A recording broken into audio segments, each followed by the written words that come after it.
Welcome to episode 38 of the Arctic Crafts podcast. My name is Bente and I'm coming to you from Vesterålen, northern Norway, where I live with my husband and 3 cats. You can find me on Instagram as Arctic Crafts, on Facebook and Etsy as Arctic Crafts by Bente, and on Ravelry as Arctic Crafts 65. This podcast also has a group on Ravelry. Just search for the Arctic Crafts podcast. And I have a Ko-fi page where you can buy me a cup of coffee if you want to. And I set up that page so to make some money for equipment for this podcast and for shipping out prizes and giveaways for knit-alongs and stuff like that. Here it is overcast today and it's been quite lovely because we've had a hot summer for Vesterålen and it's nice. You can almost feel kind of an autumn feeling in the air, and I love it because autumn is my favorite season. We have been staying at home mostly because both me and husband has a hubby have quite a bit of anxiety when it comes to this COVID business. Neither of us enjoy being, for example, at the supermarket because people tend not to care about the social distancing a bit, and in Norway it's not that difficult because the government says 1 meter, and that's 3 feet, a bit over 3 feet, and that's too close for me even without COVID because I don't appreciate people coming closer than that anyway. We got some masks in the mail from JibbyRooSews in England. I'll show them in show and tell. And I've said to hubby, no matter if I get strange looks, I'm going to start wearing a mask when I go to the shop. The government is saying that they recommend using masks if you're in a place where it's difficult to maintain social distancing. But social distancing is the most important bit, and the reason why they won't tell people to wear masks is because they're afraid that if people wear masks they feel safe if they go closer than the 1 meter rule, and people may think that they can live as normal if they just wear a mask. But I think people aren't that stupid, but you never know. So I might start wearing a mask when I go to the supermarket. And we're going to a big shopping center tomorrow in the busiest time on a Saturday, and I'm wearing a mask. I might get some strange looks, but I don't care because my anxiety levels rocket as soon as I come to a place with lots of people and they don't care about how close they get. And that's my rant about the COVID business. And in case you're wondering, it doesn't just say crazy on this t-shirt. Okay, so I'm a bit crazy, but it says crazy cat lady. And that's suitable because we have 3 cats and we live in a tiny apartment. So okay, crazy cat lady.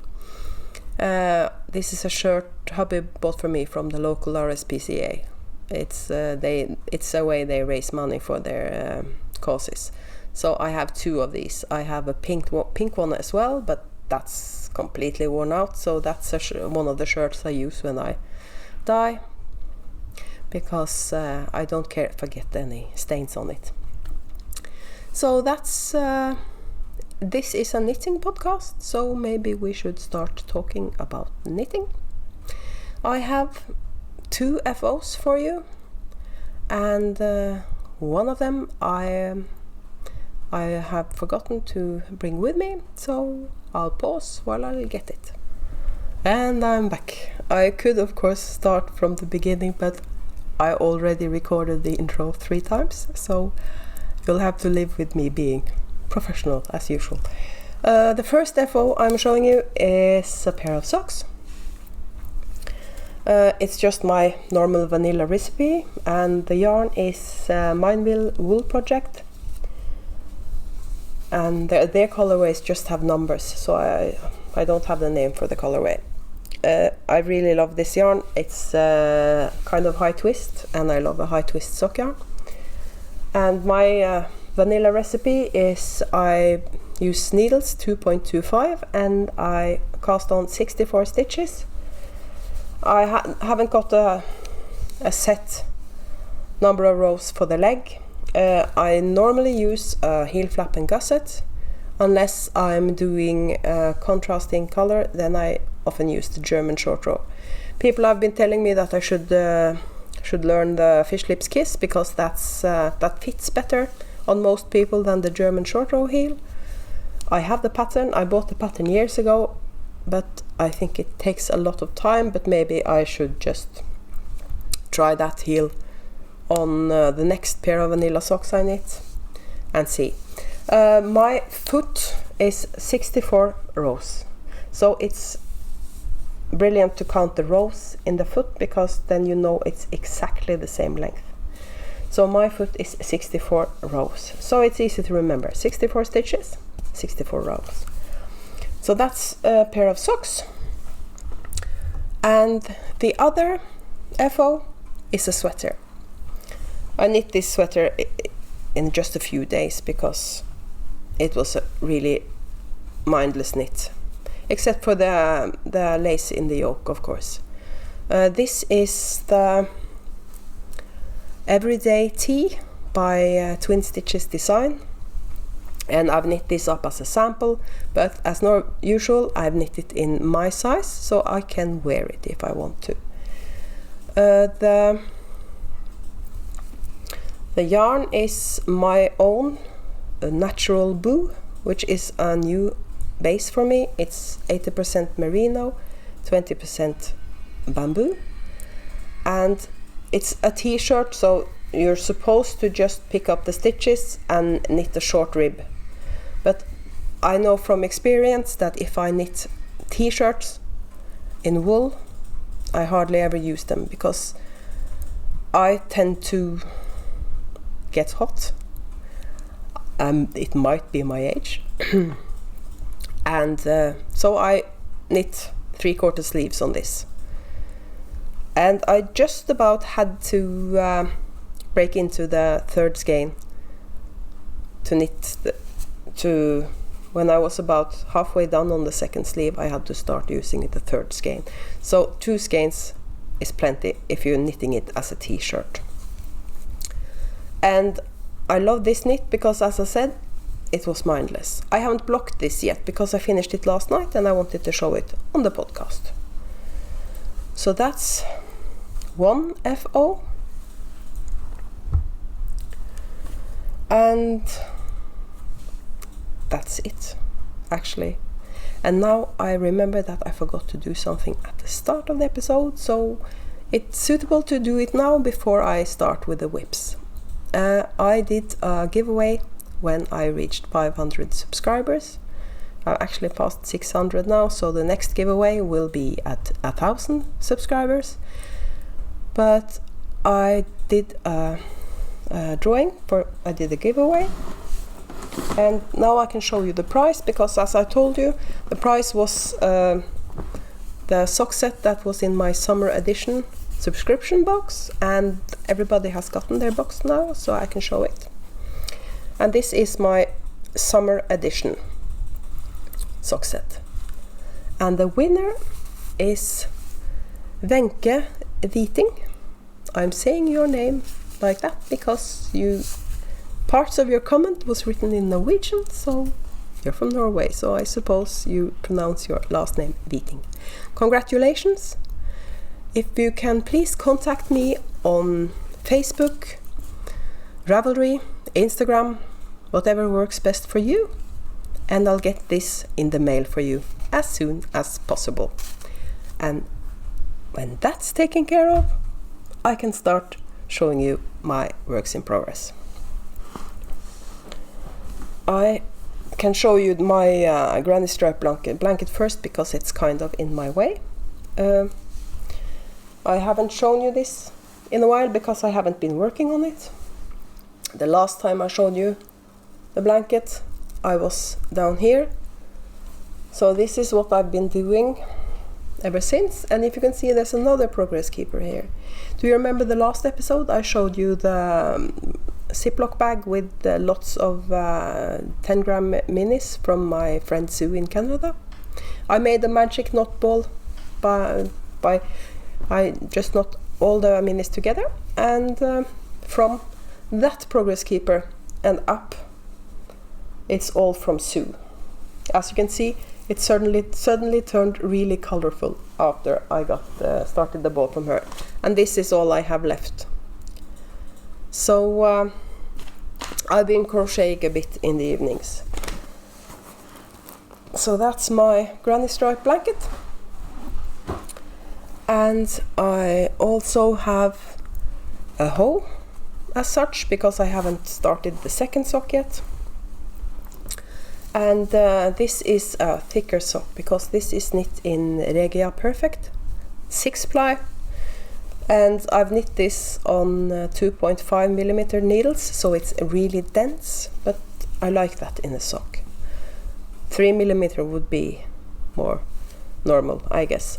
I don't know what I was thinking, but even though I'm knitting this in thicker yarn and on 2.5mm needles, I kept going until I reached 64 rows on the foot. And that means they're too big for me, but it so happens that they're perfect for hubby. So, and he doesn't care if it's a bit of pink in them. So these are for hubby. That might be the reason why I haven't cast on the second sock yet, because they're suddenly not for me, they're for hubby. But it's not season for thicker socks yet, so who cares? So that's being put to the side now, I guess. And I've also started a sock yesterday evening. Knit City Vancouver in 2018 was the first Knit City where Sue in Canada was my personal shopper. I just gave her a certain amount of money and told her that I wanted 3 skeins that went together for a shawl, and I also wanted some gauge dye works, because it's kind of exclusive and the shipping makes it almost not affordable for me. So she bought me a skein of gauge dye works. I balled it up last night. I didn't use the ball winder, and that turned out to be a bit stupid. So I've started the rib, and I think it's a longer rib than I normally knit. So I just kept knitting last night. I didn't realize that I was knitting a really long rib. I normally knit between 10 and 15 rows of ribbing. But when it's self-striping, I like to stop at a color change. So what I think I'm going to do here, I'm going to think back until I reach the grey and then start knitting stockinette. And the reason why it was stupid of me to not use the ball winder last night, turns out that I'll show you the tag for the, as you see, gauge dye works, concrete and tulips. And their sock yarn is either you have one sock, it's kind of like perfect, you have one sock and then you have a bit of white yarn and then you start the second sock. But sometimes it's you knit one sock from the outside of the cake and the other sock from the inside of the cake, and this is that kind of skein. So when I'm finished with sock number 1, I have to rewind this ball so I can start from the other end. Not a lot of work, but I want them to match, because this is a very precious skein of yarn and I've been hoarding it. I haven't wanted to cast it on because it's my gauge dye works, but I decided yesterday that I'd rather have a pair of socks knit with gauge dye works. I probably won't use them, but I can knit them. And I'm not doing any pattern or anything with these. I'm just knitting a vanilla pair of socks. I'm not sure what I'm going to do when I reach the heel, but I think I'm going to do an afterthought and then use this yarn in the heel. I'll get the bullseye effect. I kind of like that. I could dye up a mini skein in sort of this grey color, but if I get almost this color but not quite, it doesn't look good. So I'm going to use this yarn for the entire sock.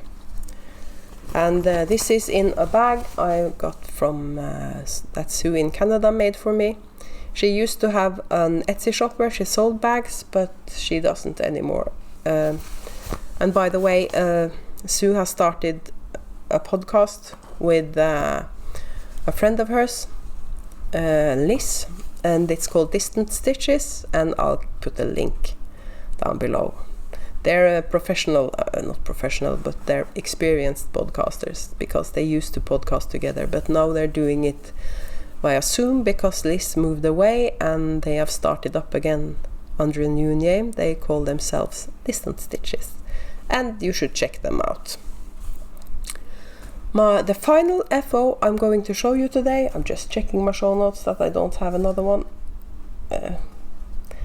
Sorry, the next whip. I only have one more whip, and I waited because this is, I really like this, but it's a lot of work, and it's this. This is the May It Be by Annamarie Ötvös. I hope I pronounce her name right. It's Hungarian, I think, so Ötvös. So I'm sad to say she passed away in 2018, but she has a lot of beautiful patterns on Ravelry, and her partner Norbert is taking care of her Ravelry account, and so if you go into her patterns, I think he is listed as for support in her patterns, and she made lots of beautiful patterns. And this sweater is knit with two different kinds of yarns. As you can see, it's the contrast color is a color shifting yarn called Kauni Effektgarn or Effect yarn, and the colorway name is EQ. So and the grey is Rauma Lammeull or lamb's wool, and the colorway is 14.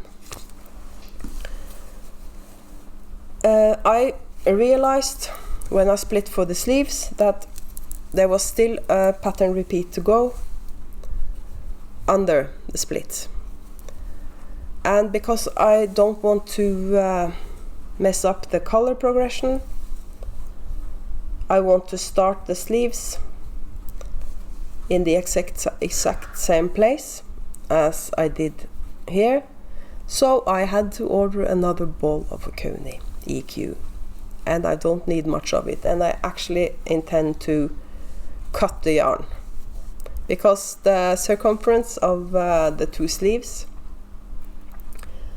aren't the same as the body of the sweater, so I'm going to knit one row on this sleeve, cut the yarn, cut out quite a bit, and then knit a row on this sleeve. I'm going to do it like that because this sweater is I want this to be perfect. That's just it. I just want it to be perfect because and I knit all this color work, I don't want the sweater to look anything less than perfect. So that's my May It Be by Annamarie Ötvös. It's proper woolly wool, so it's kind of scratchy. I know from experience though that at least Kauni softens up a lot after blocking. I'm not sure about the Rauma, so this might be a sweater I only wear in winter with a long sleeve t-shirt underneath. But it's going to be beautiful anyway. So that's my last whip. I haven't got anything else to show you, so I might just as well start on the show and tell. This may be a short episode, even though I thought it was going to be a long, but I have quite a lot of yarn to show you for the update on Sunday.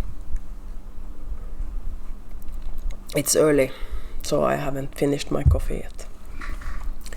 So then we'll go to show and tell. Excuse me, a cat wants to be let inside. I'm the crazy cat lady, so I have to do what I can.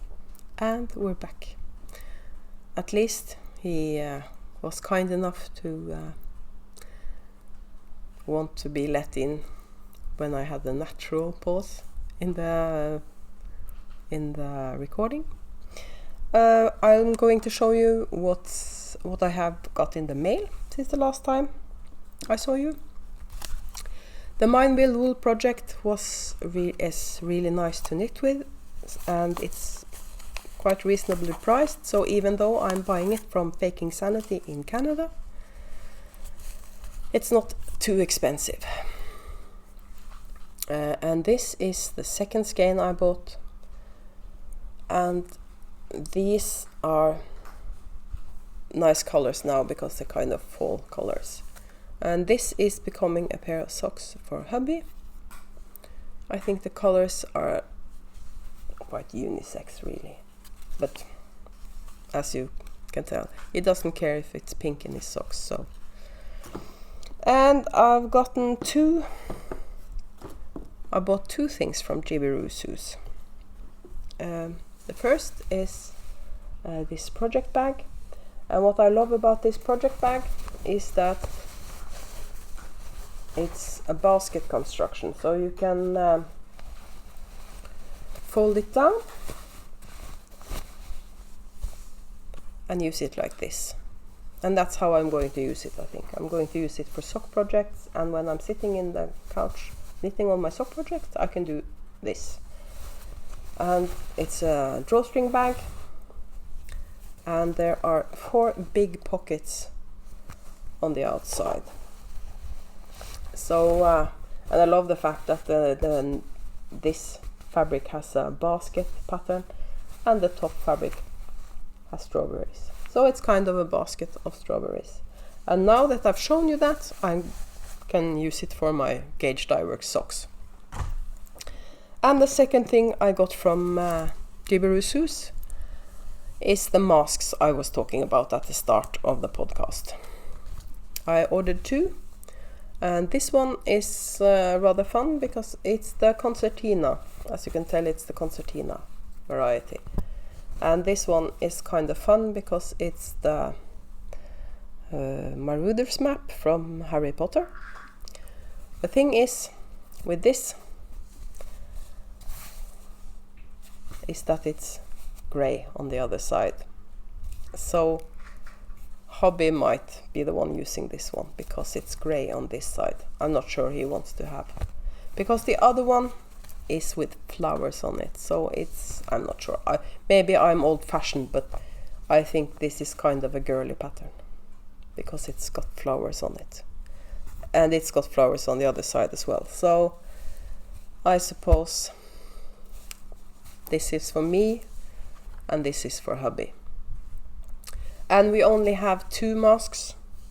We have 1 each, and you're supposed to, the ideal thing is to have more than 1 mask because you're supposed to wash them after use, but Sue gave me a really good tip. If you iron them, that does the same thing. So that's what I'm going to do. I'm going to use my steam iron. When we get back tomorrow, I'm going to use my steam iron and I'm going to iron them. Sue has made lots of masks for us, but they have to get here first from Canada. And she made 4 for each of us. I have one of the masks she's made for me is in this fabric, so I guess I know what mask I'm going to prefer using. But the other masks she made for me are really beautiful too. There's one with owls on it. I love owls. And there's one with coffee on it. Not as in coffee stain, but as in illustrations that have to do with coffee. And hubby's masks are one color. There's one blue, I think, one blue, one grey, one brown, and one green, if I don't remember. I think that's the colors. So, and those are a different construction. They're the ones that follow your face without being like this. So those are on the way from Canada, but now we at least have masks. I have, because I dye yarn, I have some surgical masks. I bought the cheap variety when I started dyeing yarn. I bought the cheap ones in the pharmacy, the ones that you're supposed to only use once. But so I have a couple of those, but I didn't want to use them. They should, because one of the things is the elastic goes behind your head. I prefer the ones where the elastic goes behind your ears, because don't ask me why, but I don't like the elastic behind my head. Now I use a different kind of mask when I dye yarn. I use one with a breathing valve in it, so my glasses don't fog up. The problem with that is that there's no use in using those if because of the COVID, because you could just as well just cut a hole in your mask. It protects me from getting the virus, but if I can still infect other people, because my breathing isn't filtered when I breathe out. So that's the thing about those masks. So that's my show and tell. So if you're not that interested in my shop update on Sunday, I'll just say thank you for checking me out, and for the rest of you, here goes with the shop update on Sunday. As usual, I have it behind me, so I'll just take down this and I'll show you one colorway at a time.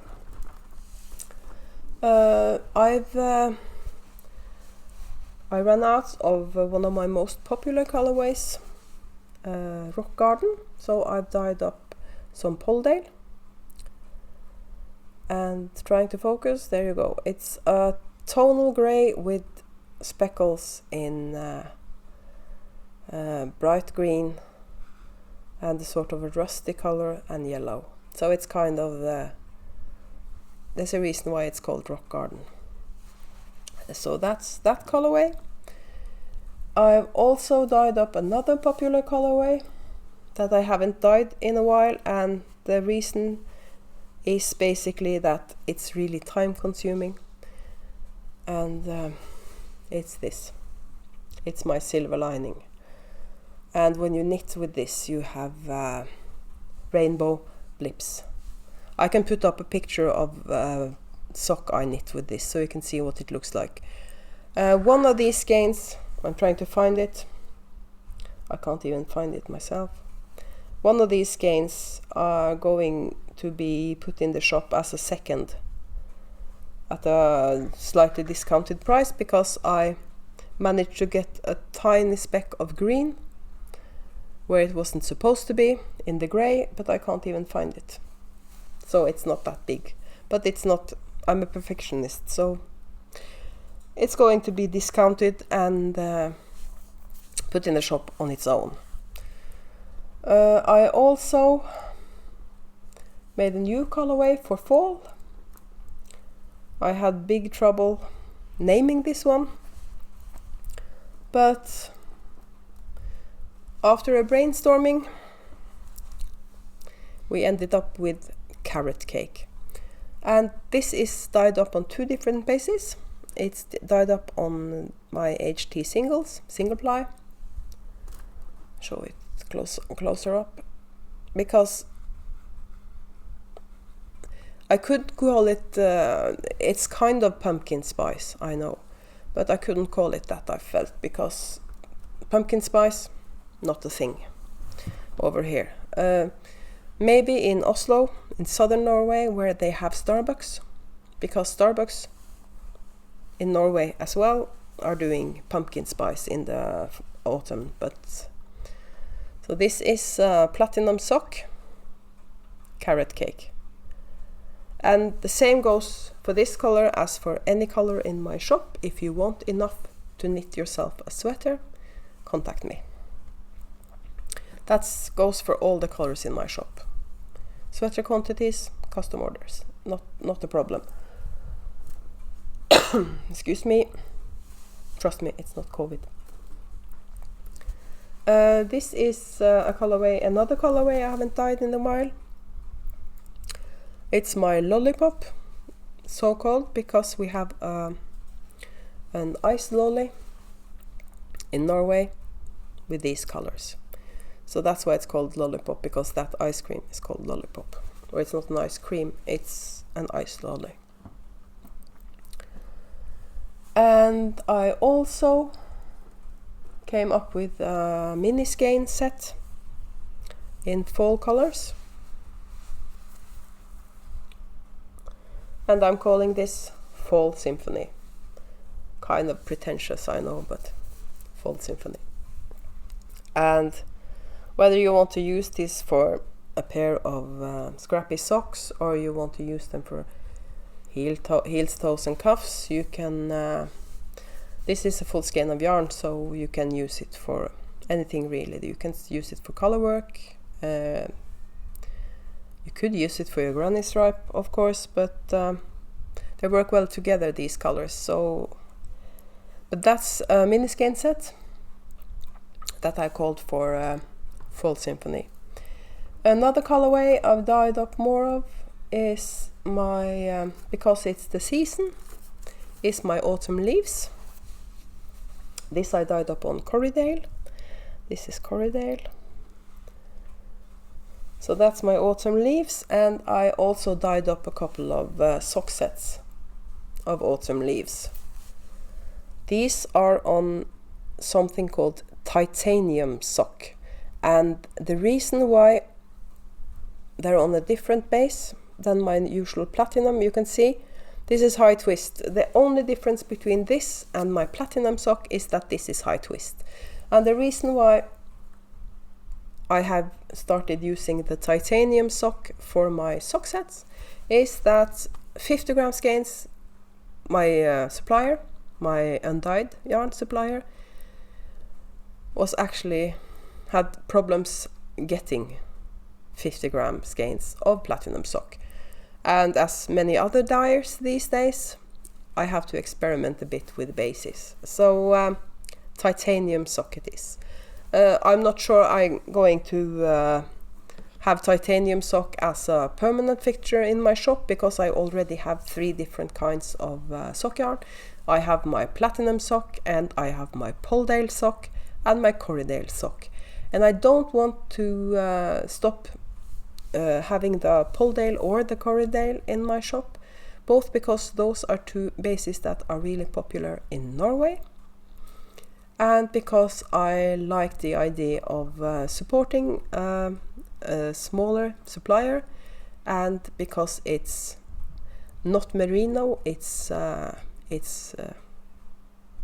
merino is a sheep as well, I know, but the Corriedale and the Polldale are kind of more sheepy. Is that a word? And in case you didn't know, Polldale is a mix of Polworth and Corriedale. And in case you're more interested in learning more about my bases, next week I plan on recording a bonus episode that's only about the different bases that I have in my shop, and a description of the fibers and stuff like that. So that's something that's going to be put up on the channel next week, sometime next week. It's not a normal podcast, it's just about the different yarn bases I have in my shop. I have 2 more colorways to show you. This has only been a sock set until now. It's my strawberry Pavlova That's kind of a summer color, and I really love this color, so I decided to dye up a few skeins of it before the season, kind of. But you can eat strawberry pavlovas all year, right? Because they're really nice. So that's and that's on platinum sock. And then the last, if you want to knit a sweater with my natural blue in Nebula, here's your chance. I dyed up, I'm going to call this a sweater quantity, because I hardly broke into the third skein on the everyday tee with 3/4 sleeves, and it's not cropped. So you can get a sweater from 3 skeins. These 3 skeins are 1,200 meters. That should be enough for a sweater. And this yarn, let me tell you, is crazy soft. So this is my new sweater base. I have a few skeins left of my superfine merino, but it's not this soft, and I'm going to discontinue that and replace it with this. And this is the merino bamboo, and it's my colorway Nebula. And I can show you the sweater again. This is what it looks like knit up. I wanted to knit myself a sweater in Nebula for quite some time because it's purple and pink. Those are my favorite colors. So if you want to knit a sweater in Nebula, here's your chance. 8 o'clock p.m. Central European summertime on Sunday. This coming Sunday is my shop update. So that's about it, I guess. I'll be seeing you again sometime next week for the bonus episode, and in 2 weeks for a normal podcast episode. I'll probably be doing some dyeing until the next shop update, but I don't think the next shop update in 2 weeks is going to be a really big one, because I have a full inventory and I have a limited storage space. So if I keep on dyeing, I have to start storing the yarn all over the place. So but I might do an update. But of course, if you have if you want a sweater quantity, I'll be doing custom orders, of course. But I might not be dyeing for storing. And I'm off again with all my epilogues. My husband calls me the epilogue lady. So to not go out on a tangent again, I'll just stop here, and I'll see you later. Bye bye.